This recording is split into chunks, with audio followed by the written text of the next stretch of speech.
여러분 야구 좋아하시는지 모르겠어요. 운동을 좋아하려면은 룰을 좀 잘 알면 더 이해하기 쉽고 재미가 있는 것 같아요. 그리고 전문적인 그 스포츠 용어를 좀 이해하면 그 운동을 더 즐길 수 있는데, 이 야구 가운데는 패전 투수란 말이 있어요. 그런가 하면 승리 투수다 하는 그런 말도 있죠. 여러분, 어떻게 하면 승리 투수가 될 수 있는 거죠? 그 룰을 보니까 승리 투수는 당연히 이제 선발 투수로 등판을 해야 되고 5회까지 완승을 해야 된답니다. 그래서 이제 마운드에서 내려왔을 때도 계속해서 점수가 역전되지 않고 승리했을 때에 비로소 첫 번째 선발 투수로 나와서 5회까지 공을 던진 선수가 승리 투수가 될 수 있다는 거예요. 여러분, 이 야구에 저 패전 투수가 있고 승리 투수가 있듯이 우리의 인생에도 승리하는 인생이 있고 또 패하는 인생이 있는 것 같아요. 오늘 말씀을 보면 하나님의 그 모든 은혜를 잊어버리고 바알과 아세라라 하는 그 우상을 섬기는 그 이스라엘 백성들의 모습을 볼 수가 있습니다. 이러한 이스라엘은 마침내 하나님의 진노로 그 메소포타미아의 리산 구사다임이라 하는 왕의 침략을 받아서 그냥 고통 가운데 이제 살아가게 되는 거예요. 그런 고통이 계속되자 성경에 보면 8년이라 그랬죠? 하나님께 다시 이스라엘 백성들이 울부짖으면서 살려달라고, 구원해달라고 하나님의 도움에 손길을 구했어요. 이런 울부짖음을 바라보는 하나님은 다시 마음속에 측은지심이 일어나셔서 다시 이스라엘 백성들을 향하여 구원의 손길을 펼치셨는데, 그 구원의 손길 가운데 하나가 바로 오늘 등장하고 있는 사사, 지도자 사사를 그들에게 허락하셔서 그 메소포타미아를 물리치고 다시 이스라엘 백성들을 편안한 삶으로 살아가게 해 주었다 하는 말씀이 있습니다. 여러분, 지금 이스라엘 백성들은 이제 하나님의 은혜로 젖과 꿀이 흐르는 땅으로 이제 인도되어서 예전에 경험해보지 못한 아주 풍성한 놀라운 그 농경문화로 인한 축복들을 받아 누리면서 살아가고 있었어요. 당연히 하나님께 감사해야 되죠. 그리고 당연히 하나님 앞에 제단을 쌓고 주님을 경배해야 됐어요. 그러나 우리가 아는 대로 이스라엘 백성들은 그렇게 하지 않았습니다. 하나님께 가까이 나가기보다는 오히려 현실의 풍요의 눈이 멀어버렸어요. 주체하지 못할 정도로 쏟아지는 경제적인 부에 마음이 빼앗겼고 하나님이 더 이상 보이지 않게 되었다 이 말이죠. 하나님을 멀리 하자 서서히 이들에게는 보아서는 안 될 것들이 보이기 시작했습니다. 그것이 바로 오늘 성경에 보니 바알신이었고 아세라라 하는 우상이었습니다. 풍요를 가져다 준다는 세상의 헛된 신은 이들은 점점 바라보고 그들을 향하여 나갔던 것이에요. 주어진 것에 대한 하나님을 향한 감사의 제사보다는 더 많은 이익을 추구하기 위해서 헛된 풍요의 신을 찾아가서 그들은 무릎을 꿇었던 거예요. 예전에 제가 고국에 있을 때에 한 집사님 한 분 계셨어요. 그분이 참 어렵게 사시면서 그럼에도 불구하고 그의 믿음이 참 순결하고 아름다웠어요.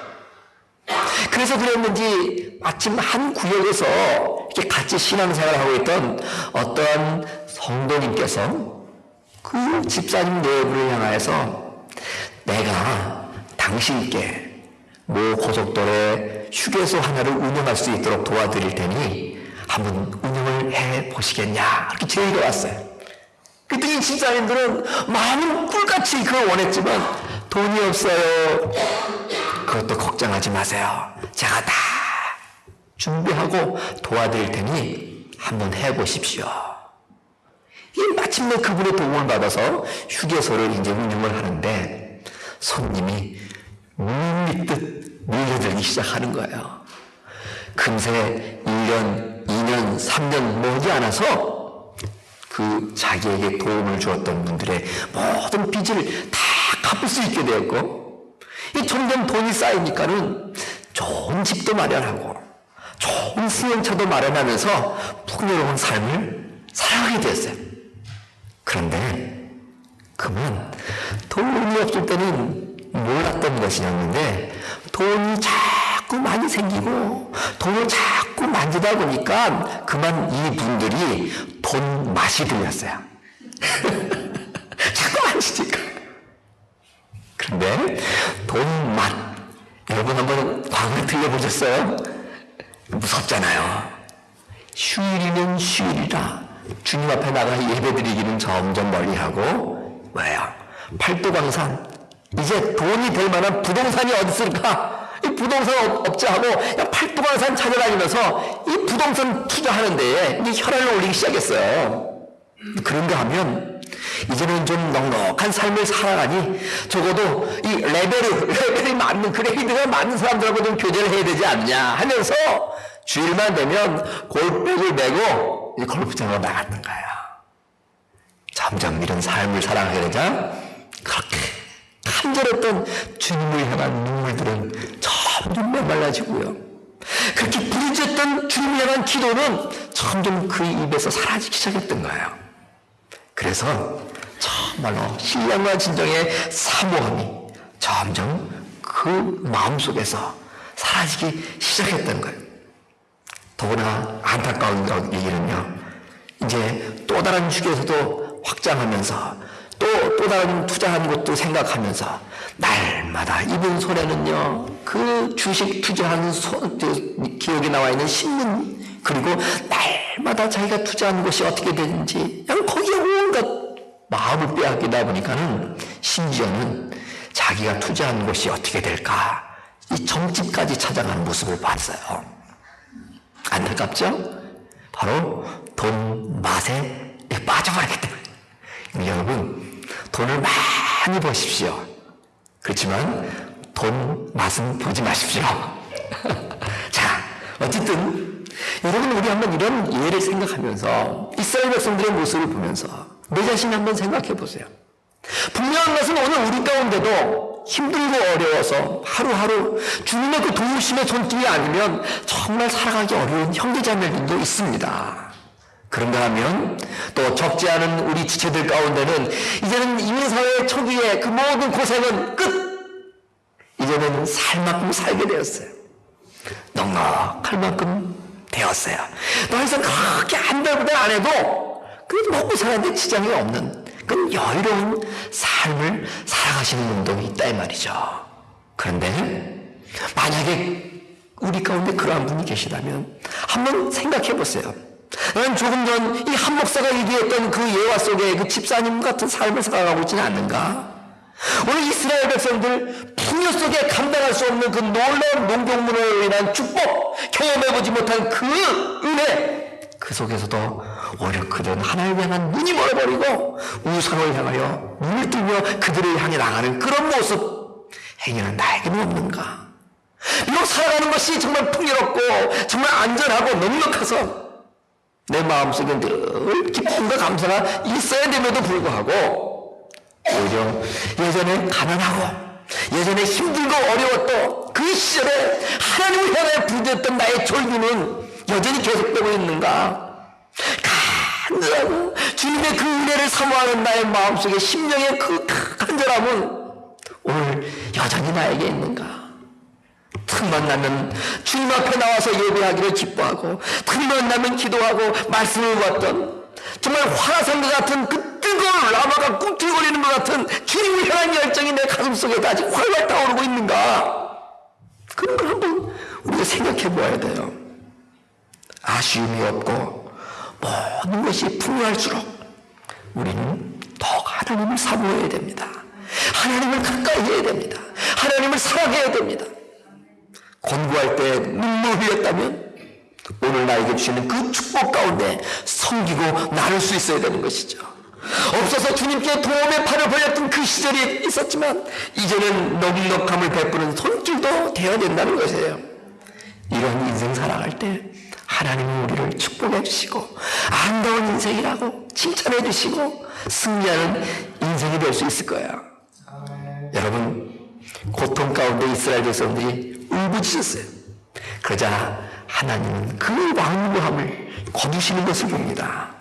이 이들에게 또다시 은혜를 베푸셔서 이들의 고통을 회복시켜줄 사사 온니엘이라 하는 지도자를 이들 가운데 세우시는 거예요. 하나님께서는 우리들의 흘리는 눈물에 약하신 분입니다. 하나님은 완악하고 범죄한 자에게는 강하시지만 그러나 포기하며 뉘우치는 자에게는 한없이 나약하신 분이십니다. 오늘 말씀 9절에 보면 이스라엘 자손이 여호와께 부르짖었다 이렇게 말씀하고 있어요. 온니엘이 등장하는 상황은 이처럼 편안한 상황이 아닌 백성들이 고통 가운데 하나님께 부르짖었던 상황이었어요. 범죄와 불신앙이 가득했던 그런 어두움의 세상이었어요. 이런 이스라엘 고통에서 메소포타미아 구살 리사다미라는 왕과 싸워야 하는 커다란 심적인 부담감이 있는 상황 속에서 그 온니엘이라 하는 사자는 이스라엘 백성들을 섬기기 위해서 그 백성들 가운데에 서게 된 거예요. 하나님의 사람들은 이처럼 난세에도 비록 힘들고 어려운 상황이라 할지라도 변함없이 헌신할 수 있는 사람이에요. 사람들이 괴로워할 때 귀찮아 멀리하는 사람이 아니라 오히려 가까이 다가가고 그들의 괴로움을 달래줄 수 있는 사람, 이런 사람들이 아름다운 인생을 살아가고 있는 것이죠. 타인이 웃고 편안할 때뿐만이 아니라 고통하며 울부짖을 때조차도 그들에게 다가가서 그들의 눈물에 맺혀있는 눈물을 닦아줄 수 있는 사람, 이런 사람들이 아름다운 인생, 정말 하나님 앞으로부터 승리하는 인생을 살아갔다고 인정을 받을 수 있는 것이죠. 때로는 주변에 있는 형제자매들이 불순종하고 정말 불법을 범할 때가 있어요. 죄지며 살아갈 수도 있단 말이죠. 그럴 때마다 다가가서 하나님의 말씀을 들려주시고 정말 진실로 하나님 앞에 바른 삶을 살아갈 수 있기를 위하여서 기도해주며 바른 길로 인도해 줄 수 있는 사람, 이런 사람들이 정말 아름다운 인생의 소유자가 되는 것이죠. 모든 사람들은 다 편안한 세상에서 편안한 환경에서 사역하고 섬기고 봉사하고 살아가기를 원해요. 그러나 진정한 하나님의 사람이라면 오늘 이처럼 혼란한 세상 속에서 온니엘과 같이 하나님 앞에 순종하며 그들을 다시 섬기기 위해서 나섰던 것처럼 열악하고 힘들고 내 마음에 편치 않고 원치 않는 환경이라 할지라도 그곳에서 묵묵히 하나님의 사랑으로 살아갈 수 있기를 힘쓰는 사람, 이런 사람들이 하나님 앞에 승리하는 인생 살아갔다고 칭찬받을 거예요.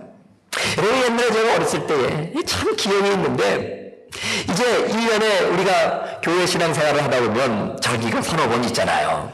그래서 어떨 때는 그 절기에 이제 찬양을 준비하기 위해서 이 성가대에서 짧게는 한 달, 길게는 2달 정도 일주일에 한 번씩 모여서 연습을 했어요. 그 연습을 하다 보면은 한 달, 2달 연습을 하다 보면요, 반드시 그 가운데에 시험 보는 기간 일주일 꼭 낄 때가 많더라고요. 그런데 그 연습을 하다 보면은 때로는 그 연습 시간 때문에 뭐 저같이 공부 열심히 하는 사람은 상관이 없었지만 공부 열심히 하는 사람들은 일주일 2-3시간 교회 갔다 하면서 성가 연습하는 것이 굉장히 아까웠어요. 그래서 많은 학생들이 정말 고민하다가도 또 나가서 열심히 또 찬양을 준비를 했어요. 그런데 꼭 발표할 날만 되면 제 마음속에 아주 열받게 하는 사람들이 있어요. 누구냐? 연습 때는 한두 번 나온지 마는지 했다가 어느덧 한 달, 2달 어디가 있었는지 얼굴 붙이지 않고다가 마침내 찬양 발표하는 날이면 번지르하게 옷을 입고 쓱 나오는 거예요. 열심히 한 사람 격려해주고 함께 회중석에 앉아서 찬양을 드리며 하나님께 영광을 드리려 하는구나. 그 친구 굶지 알고 그랬는데 이거 웬일입니까? 뚜벅 오더니 성가대상에 같이 턱 쓰는 거예요. 그때부터요, 함께 연습했던 친구들 마음이 끓기 시작하는데 그 찬송이 잘 되겠어요? 그런데다가 연습을 제대로 하는 친구들이 와서 있으니 차라리 그 친구들 없을 때보다 이건 어떻게 된 게 이 음악이 더 양양 아름답지 못하게 되더라고요. 차라리 연습하는 그 친구들 몇 명 없으면 그런 대로 화음 맞서 이때까지 한 달 연습했기 때문에 잘 찬양할 수 있었는데 아, 그만 박자 불안, 음장 불안, 이 연습하는 친구들이 곳곳에 손 한번 껴보세요. 이게 음정이 제대로 맞지 않고요. 또 여러분 아시죠? 연습 안 한 분들이 또 때로는 또 크게 한단 말이에요. 그래가지고 그냥 거기 소리가 끌려가기도 하고 열심히 연습한 사람까지 헷갈리는 거예요. 아, 그래가지고요, 찬양하는데 신경 안 쓰고 주의 선생님한테 눈길을 주지 못하고 계속 양쪽 귀로 마음으로 그냥 갈등하면서 찬양한 적이 몇 번 있었어요. 그런데요, 정말 재밌는 장면은요, 그렇게 성가가 끝나고 나면 뭐 부장 선생님이라든지 장로님 가운데 담당자분 계신 분들이 회식을 시켜주잖아요. 그럼 저 어릴 때는요, 동네에 있는 짜장면 집 가가지고 간짜장 곱빼기 먹는 게 가지고 그렇게 참 좋았어요. 그런데 그 짜장면 간짜장 먹는 그 순간까지도 저를 체하게 만드는 사람이 있더라고요. 누구예요? 그 연습도 안 하는 사람들이 또 거기까지 쫓아오더라고요. 그래가지고요, 그냥 맛있게 그 짜장면 그릇 비우는 걸 보면 속 좁은 제 마음이요, 아주 괴로워하면서 짜장면을 먹는지 그 친구를 미워하는지 이게 구분이 안 될 정도로 아주 괴로웠어요. 이 친구들, 손님들도요, 평상시에 한두 달 동안 힘들고 귀찮으니까 그 모임이 안 하고, 그리고 다 준비된 상황에 나타나서 편안한 상황에 고생 안 해도 되니까 거기에 나와서 그 발표를 같이 했던 거예요. 어찌 우리 저 중고등부 시절에 있었던 그 동료들 뿐이겠어요. 세상의 모든 사람들은 이 고통스럽고 괴로운 현장 속에서 그냥 지지도 못하면서 그냥 힘들게 살아가는 것 원하는 사람이 별로 없을 거예요. 하나님 앞에서 봉사하는 것도 마찬가지예요. 모두 다 편안한 마음에 봉사하고 싶지요. 그래서 그런지 요즘은요, 이 한국 같은 경우에는 조그만 개척교회는요, 교우들이 가지 않는 거예요. 새신자들이 가지 않는 거예요. 처음 예수를 믿어도 모든 것이 다 갖춰진 그 대형 교회에 가기를 즐겨하는 거예요. 왜 그래요? 고생 안 해도 되니까. 건축 공급 안 해도 되니까. 봉사하라. 얘기 안 하면 안 들어오면 되니까 다 편한 환경을 찾아가는 거예요. 다 그게 우리들의 마음인 것 같아요. 여러분, 그러나 정말 하나님 앞에 아름답게 살아가는 인생이라면 오늘 사사 온니엘과 같이 그 난세에 어려움 속에서 기꺼이 자신이 나설 수 있고 봉사할 수 있고 사람들, 이스라엘 백성들을 정말 도울 수 있는 그 지도자 같은 그런 삶을 살아가는 사람들이 아름다운 인생이 아니겠어요, 여러분? 고통하는 이스라엘 백성들을 구원하기 위해서 온니엘이 사도로 하나님 앞에 부름받고 이제 백성들을 섬겨요. 그런데 사사로 온니엘이 이렇게 백성들을 섬기기 시작했을 때에 과연 그의 나이가 몇 살이었을까? 여러분 궁금하지 않으세요? 사사로 이제 이스라엘 백성들을 섬기기 시작한 온니엘 몇 살 정도 됐겠어요? 한 30대, 40대, 50대, 이 정치적으로 혁혁한 공을 세워 리더자였고 또 용장이었어요. 한번 생각해 보세요. 적어도 이 군사력을 가지고 참 백성들을 지휘하려면 60대까지는 그래도 좀 생각을 좀 넉넉히 해서 좀 봐줄 수 있겠죠. 그런데 여러분, 성경에 보면 부모의 나이가 나와 있지 않아요. 그런데 여호수아가 죽었을 때 갈렙이라 하는 사람의 나이가 85세였어요. 여호수아 14장 10절에 보면 나와 있는데, 그리고 그의 아우였던 온니엘은 약 50세였어요. 여호수아가 죽은 뒤 약 30년이나 지나 온니엘이 사사가 되었으므로 본문에 등장할 당시 그의 나이는 80살이에요. 80살. 80살에 하나님께 부름을 받을 수 있다는 것, 80살에 또 쓰임을 받을 수 있다는 것, 그거 정말 축복 아니겠어요, 여러분? 그런데 그 80임에도 불구하고 하나님의 부르심 앞에 응답할 수 있는 그의 믿음 또한 우리가 본받아야 되는 거예요. 여러분, 보통 80 하면요, 이제 인생 정리해야 될 연세가 아닌가 싶어요. 제가 조금 전에 야구 얘기를 했는데, 요즘 한국에서 박찬호 선수가 얼마 전에 인터뷰를 했는데, 은퇴를 이렇게 조금 내비치는 그 발언을 했더라고요. 박찬호 선수 지금 나이가 몇 세인지 아세요? 한국 나이로 40이에요. 미국 나이로 39인 것이죠. 이 운동선수들은 이렇게 나이가 젊었을 때 은퇴를 하잖아요. 여러분, 미국의 정년은 몇 살일까?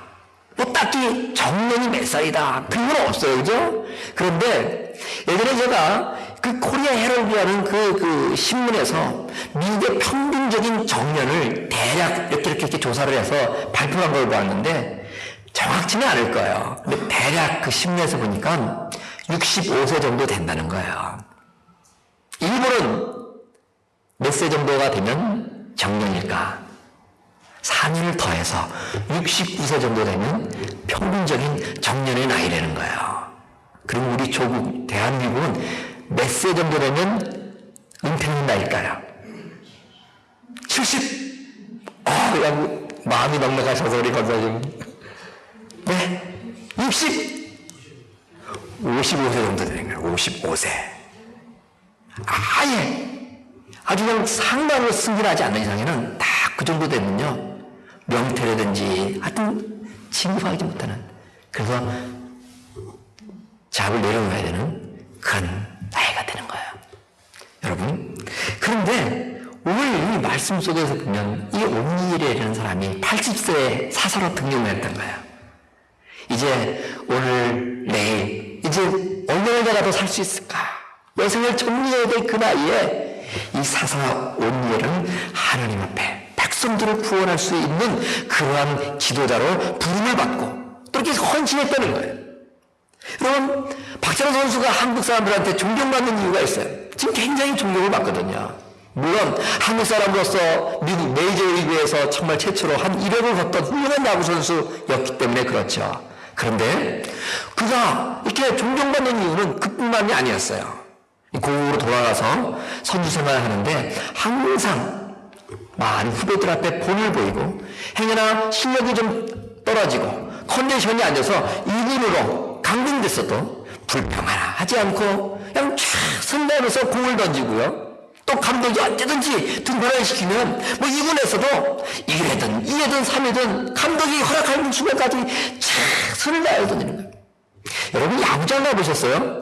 야구장 갈 때에 피처들이 공을 던질 때에 여러분, 적지 않은 선수들이요, 이를 너무 꽉 물어가지고 이 이가 다 나가는 거예요. 그래서 마우스피스를 항상 끼고 있는 거예요.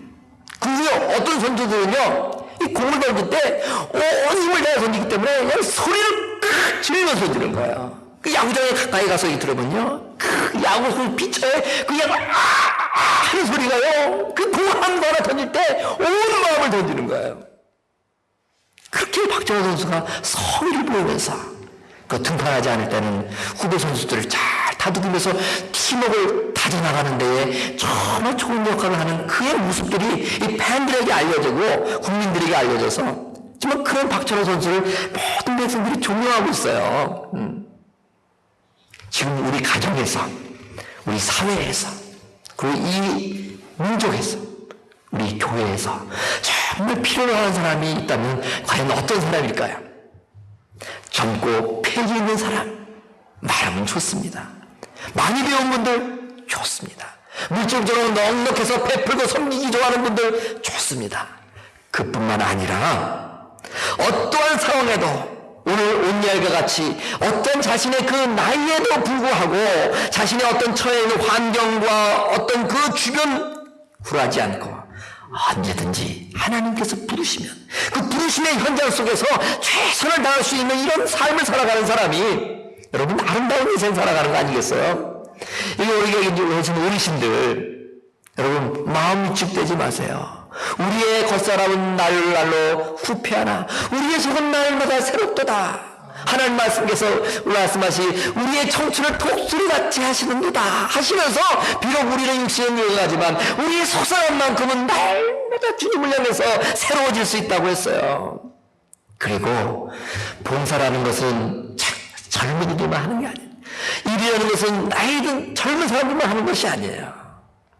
일이라는 것은 하나님 부르실 때까지 하는 거예요. 그렇기 때문에 여러분 각자 작지와 나름대로 분명히 마음만 열고 주여 나를 사용하여 주옵소서 한다면 여러분들이 사역할 수 있는 것은 가정에서든지 이 사회 속에서든지 이 주님의 몸된 이 예배당이라든지 얼마든지 있는 것이죠. 하나님 앞에서 진정 아름다운 인생이라는 어떤 인생인가? 한평생을 다 바치며 나는 승리했다라고 마지막 한마디를 할 수 있는 사람, 그 사람이 과연 어떤 삶을 살아간 사람입니까? 그중 하나는 분명 온열과 같이 나이에도 굴하지 않고 끝까지 자기의 사명을 감당하며 헌신했던 사람일 거예요. 그런 사람만이 오늘 바울과 같이 내가 선한 싸움을 싸우고 나의 달려갈 길을 마치고 믿음을 지켰다 고백할 수 있는 거예요.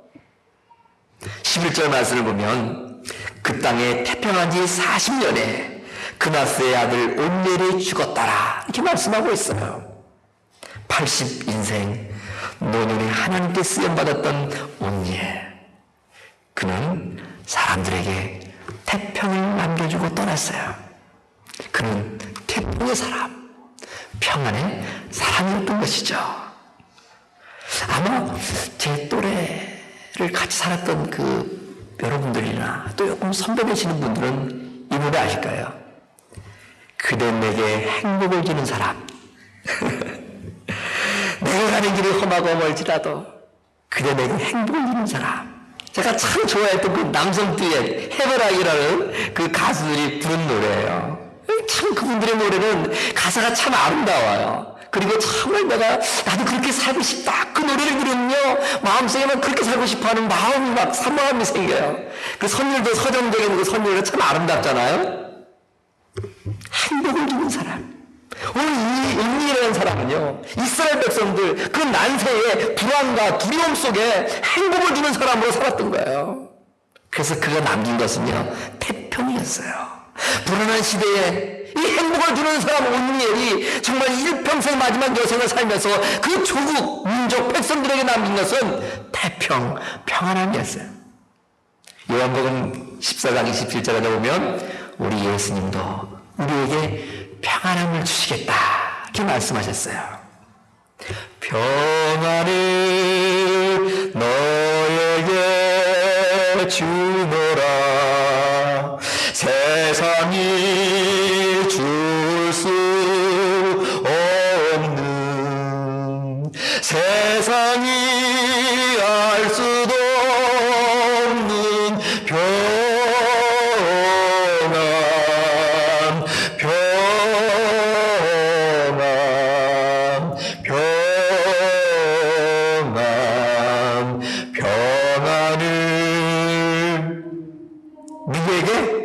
나에게 준다네? 누가요? 우리 예수님. 우리 전임주님은요 우리에게 평안을 주시는 분이에요.